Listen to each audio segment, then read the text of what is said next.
Sulla Lega Nord soffia il vento della scissione e il Veneto sembra fare da laboratorio a questa fase di fermento. Sabato e domenica, come annunciato per tempo, Mestre ospiterà l'Assemblea federale della Lega Nord, assise e caldeggiata da Roberto Maroni per fare il punto sulla situazione, sentire la base, si diceva, presentare idee nuove ed elaborare strategie.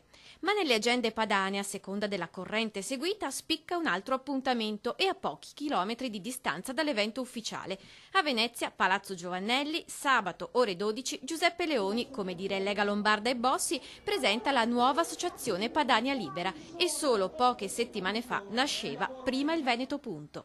Sono assolutamente leghiste, sono contenitori culturali che servono per dialogare e intercettare consenso, così come avviene con la Fondazione di Tosi che verrà presentata ad ottobre. Abbiamo bisogno di allargare la base elettorale. Butta acqua sul fuoco l'ex segretario padovano. Sarebbero solo strumenti utili alla raccolta di nuovi consensi, strumenti in seno alla Lega. Per altri invece sarà un altro luogo di ritrovo di dissidenti e delusi. Vorrei più impegnarmi a ritornare a dare concretezza alle nostre idee che non a creare delle associazioni che difficilmente la gente può percepirle come la risposta ai problemi.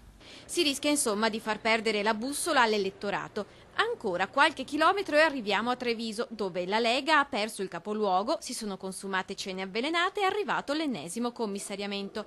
La prossima settimana ci sarà la festa della Lega, ma a Vittorio Veneto, in casa Antonio Darè, noto lealista. La presenza è assicurata il sabato con Matteo Salvini e il presidente del Veneto Luca Zaia. Ma mancheranno agli altri due nomi di peso. Ha dato forfait a questa festa sia Flavio Tosi per impegni che il segretario federale Roberto Maroni.